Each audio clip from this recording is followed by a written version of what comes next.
Hi అండి, ఎలా ఉన్నారు అందరూ? Welcome to the Monika Simha vlogs. ఈరోజు వీడియో వచ్చేసి సగ్గుబియ్యంతో ఆవిరి వడియాలు ఏ విధంగా ప్రిపేర్ చేసుకోవచ్చో చూపిస్తానండి. చాలా ఈజీ ప్రాసెస్. కాకపోతే ఆవిరి మీద ఈ సగ్గుబియ్యం అరేంజ్ చేసుకోవడానికి మాత్రం కొంచెం టైం పడుతుంది. ఉడకడానికి చాలా త్వరగా ఉడికిపోతుంది. అంతేకాకుండా మనం ఆరబెట్టుకునేటప్పుడు ఎండలోనే ఆరబెట్టుకోవాల్సిన అవసరం కూడా ఏం లేదు, ఫ్యాన్లో ఆరబెట్టుకుంటే సరిపోతుంది.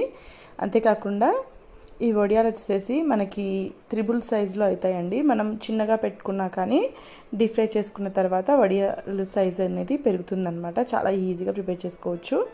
ఏ విధంగా అనేది చూపిస్తాను.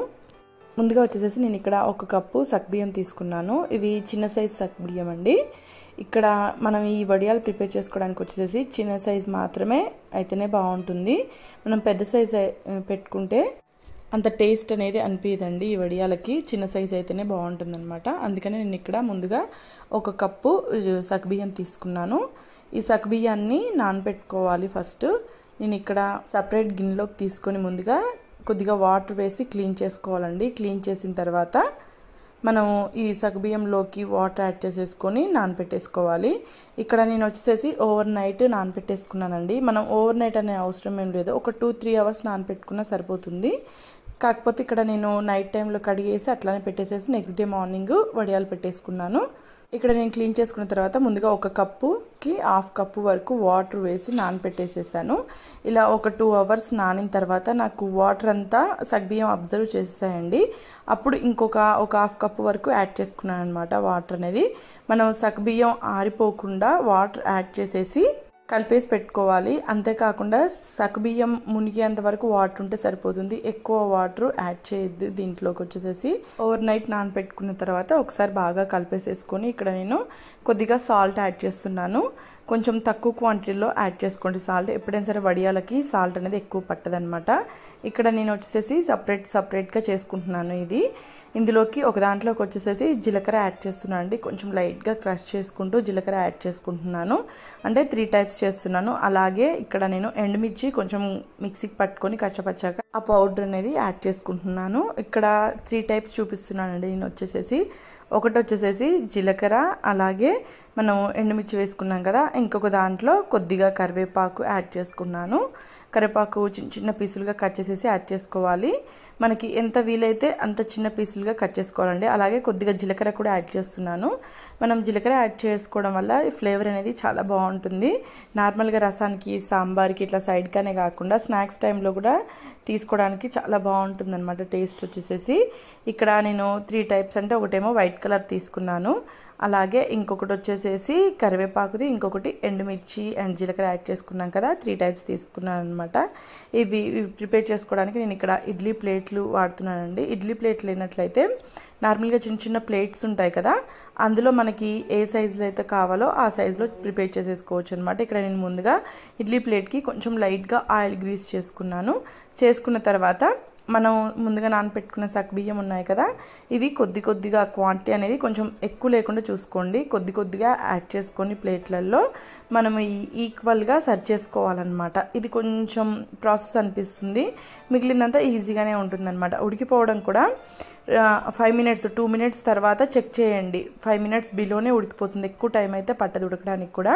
ఇలా స్ప్రెడ్ చేసుకోవాలండి. సగ్గుబియ్యం వచ్చేసి ఒకదాని మీద ఒకటి లేకుండా మనం ఈక్వల్గా ఉండేటట్టు సెట్ చేసుకోవాలన్నమాట. ఇది కొంచెం ఇబ్బంది అనిపిస్తుందండి.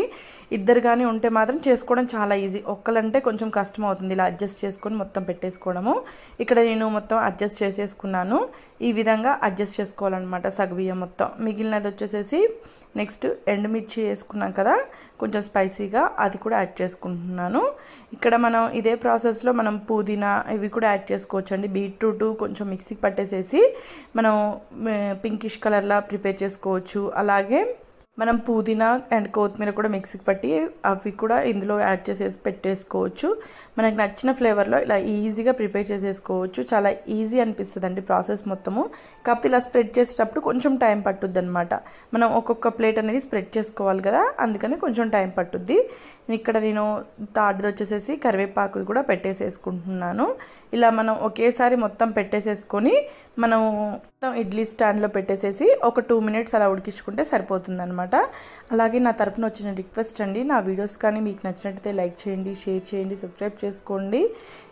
కొత్తగా చూసే వాళ్ళైతే సబ్స్క్రైబ్ చేసుకోవడం మర్చిపోవద్దండి. అలాగే పక్కనే ఉన్న బెల్ ఐకాన్ కూడా యాక్టివేట్ చేసుకోండి. నేను పెట్టే ప్రతి వీడియో మీకు నోటిఫికేషన్ రూపంలో వస్తుందన్నమాట. ఇక్కడ నేను మొత్తం పెట్టేసేసుకున్నాను. ఇక్కడ నెక్స్ట్ వచ్చేసేసి ఇడ్లీ కుక్కర్లో వాటర్ పెట్టేసేసి ఇవన్నీ పెట్టేసుకొని ఇంకా మూత పెట్టేసేసి స్టవ్ వచ్చేసేసి హైలో ఉంచేసుకున్నానండి. స్టవ్ హైలో ఉంచుకొని నాకు 2 నుంచి 5 మినిట్స్ మధ్యలో నాకు 3 or 4 మినిట్స్కే నేను చెక్ చేసుకున్నాను. కొంచెం ఏల్తో ప్రెస్ చేసి చూడాలి. చేతికి అతుక్కుంటాయండి కొంచెం లైట్గా, కాకపోతే అంటే కలర్ షేడ్ అయిపోతుంది, అంటే మొత్తం ఇలా ట్రాన్స్పరెంట్ కలర్ అంటే కొంచెం వైటిష్గా కనిపిస్తాయి అనమాట. మనకు రెడీ అయిపోయినట్లు. చల్లారిన తర్వాత మనం ఈ విధంగా ఓపెన్ చేసేసుకోవడమే. చాలా ఈజీ ప్రాసెస్ అండి. కాకపోతే ఏంటంటే వేడి మీద ఉన్నప్పుడు ఓపెన్ చేస్తే మనకి విడివిడిగా వచ్చేస్తాయి అనమాట సగ్గుబియ్యం అనేది. కొంచెం చల్లారిన తర్వాత మనం ప్లేట్లు తీసి పెట్టేసుకునే లోపు చల్లారిపోతుందండి. ఎక్కువ టైం అయితే పెట్టిన అవసరం లేదు. పక్కకి మనం ప్లేట్లు అంతా తీసేసుకొని పక్కకి పెట్టేసేసుకొని వేరే ప్లేట్లు సెట్ చేసుకునే లోపు ఇది చల్లారిపోతుంది. ఆ లోపు ఇంకా తీసేసుకోవడమే. కొంచెం సైడ్స్ ఏమటి కొంచెం అతుక్కున్నట్టు అయిపోతుంది సగ్గుబియ్యం కదా, అందుకని చెప్పేసి కొంచెం అలా అలా అంటూ తీసేసుకోవడమే. ఈజీగా వచ్చేస్తుంది. ఇక్కడ మీరు చూస్తే తెలుస్తుంది. ఇక్కడ నేను వడియాలు వచ్చేసి ఎండకేం పెట్టలేదండి, ఇంట్లోనే పెట్టేశాను అనమాట. నెక్స్ట్ డే మార్నింగ్ కల్లా నాకు మొత్తం కరెక్ట్గా వచ్చేసాయండి. వడియాలు బాగా ఆరిపోయాయి. మనకి ఎండ అనేది అవసరం లేదండి. మెయిన్ ఏంటంటే సగ్గుబియ్యం వడియాల వరకు ఎక్కువ ఎండ అనేది అవసరం ఉండదన్నమాట. తొందరగా ఆరిపోతాయి. ఇవన్నీ కాదు, నార్మల్గా సగ్గుబియ్యం మిక్సీకి పట్టి పిండితో పెడతారు కదా, ఆ వడియాలైనా సరే ఎండ లేకుండా ఈజీగా ఆరిపోతాయి. ఇక్కడ మీరు చూసారంటే నాకు పర్ఫెక్ట్గా ఆరిపోయాయి వడియాలన్నీ. ఇలా ఆరిపోయిన ఏంటంటే మనము తడి తగలని ప్లేస్లో ఒక డబ్బాలో పెట్టేసేసుకుంటే మనం మినిమం 2-3 ఇయర్స్ ఈజీగా వాడుకోవచ్చండి. మనకి ఖరాబ్ అనేవి అసలు కాదు ఈ వడియాలు వచ్చేసేసి. మనకి వడియాలు పెట్టుకునేటప్పుడు చిన్న సైజులో ఉన్నా కానీ మనం డీప్ ఫ్రై చేసుకున్న తర్వాత అంతకి 3 ఇంతలు పెరుగుతాయండి. డబల్ సైజులో కాదు, 3 ఇంతలు పెరుగుతాయి అనమాట. ఇక్కడ నేను కొద్దిగా లాస్ట్లో వైట్ కలర్ మిగిలితే కొద్దిగా ఫుడ్ కలర్ యాడ్ చేసి చేశానండి. ఒక 2-3 వడియాలు వచ్చేసేసి కొంచెం కలర్ఫుల్గా ఉంటాయి కదా, ట్రై చేద్దామని చేశాను. నెక్స్ట్ వచ్చేసి వేయించుకోవడానికి స్టవ్ మీద కళాయిలో డీప్ ఫ్రై కోసం ఆయిల్ పెట్టేసుకున్నాను. ఈ వడియాలకి ఏంటంటే ఆయిల్ బాగా కాగిన తర్వాత వేసుకోవాలండి. అలా వేసుకుంటేనే మనకి వడియాలు అనేవి పర్ఫెక్ట్గా పొంగుతాయి. మనం ఆయిల్ కాగముందుకే వేసేసుకుంటే ఏంటంటే ఆయిల్ అంతా పట్టేస్తుంది అనమాట ఈ వడియాలకి. ఆయిల్ బాగా కాగిన తర్వాత వడియం వేసుకుంటే బాగా పొంగుతూ వచ్చేస్తాయి అనమాట. ఇక్కడ మీరు చూసి తెలుస్తుంది ఎంత బాగా పొంగాయో. ఇవి వచ్చేసేసి నార్మల్గా పెట్టుకున్నాం కదా వైట్ కలర్వి, అవి వేసుకున్నాను ముందుగా, బాగా పొంగాయి. నెక్స్ట్ మనం ఇదే విధంగా మనకి రౌండ్ షేప్ కూడా కరెక్ట్గా రావాలనుకుంటే నార్మల్గా గాజులు ఉంటాయి కదండి, బ్యాంగిల్స్ మట్టి గాజులు, అవి పెట్టేసేసి షేప్ లాగా పెట్టుకొని ఒక ప్లేట్ మీద అవన్నీ ఒకేసారి ఆవిరి మీద పెట్టి కూడా ఉడికించుకోవచ్చు. నెక్స్ట్ వచ్చేసి ఎండుమిర్చి ప్రిపేర్ చేసాం కదా మనం, అవి యాడ్ చేసేసుకున్నాను. ఇక్కడ ఏంటంటే మనకి ఫ్రై అయ్యేటప్పుడు మెయిన్ ఏంటంటే స్టవ్ హైలోనే ఉండాలి, అంతేకాకుండా ఆయిల్ అనేది బాగా హీట్లో ఉండాలి. అలా అయితే మనకు వడియాలు అనేవి ఆయిల్ పట్టకుండా మనకి క్లీన్గా మనకి ఎంతవరకు పొంగుతాయో అంతవరకు కంప్లీట్గా పొంగి వస్తాయన్నమాట. అదే ఆయిల్ వచ్చేసేసి హీట్ లేదనుకోండి వడియాలు అనేవి సరిగ్గా పొంగవు. మనకి ఏ సైజులో ఉన్నాయో ఆ సైజులోనే వస్తూ ఉంటాయి ఒక్కోసారి.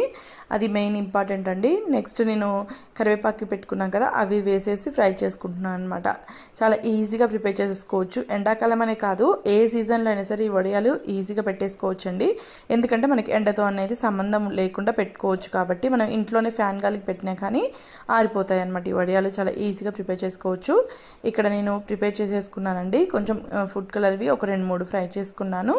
ఇక్కడ మీకు చూపిస్తున్నాను చూడండి, మామూలుగా పెట్టినప్పుడు ఎంత చిన్న సైజులో ఉందో మనకి కరెక్ట్గా 2 or 2.5 ఫింగర్స్కి ఉంది. మళ్ళీ డీప్ ఫ్రై చేసినాక చూడండి ఎంత పెద్దగా వచ్చిందో. 1 to double కంటే ఎక్కువనే అవుతుంది, కానీ అంతకంటే సేమ్ సైజులో రావు, అంతకంటే చిన్నగా రావు అనమాట. పెద్ద సైజులోనే ఉంటుంది. ఇక్కడ మీకు చూపిస్తున్నాను చూడండి, 2 ఫింగర్స్ సైజులోనే వచ్చిందనమాట. ముందుగా మనం పెట్టిన వడియము ఫ్రై చేసింది ఎంత పెద్దగా వచ్చిందో, మన పెద్ద పెద్ద అప్పడాలు ఉంటాయి కదా ఆ సైజులో వచ్చేసాయి అనమాట. అలాగే మరొకసారి చెప్తున్నానండి, please like and share, subscribe. Thank you very much watching.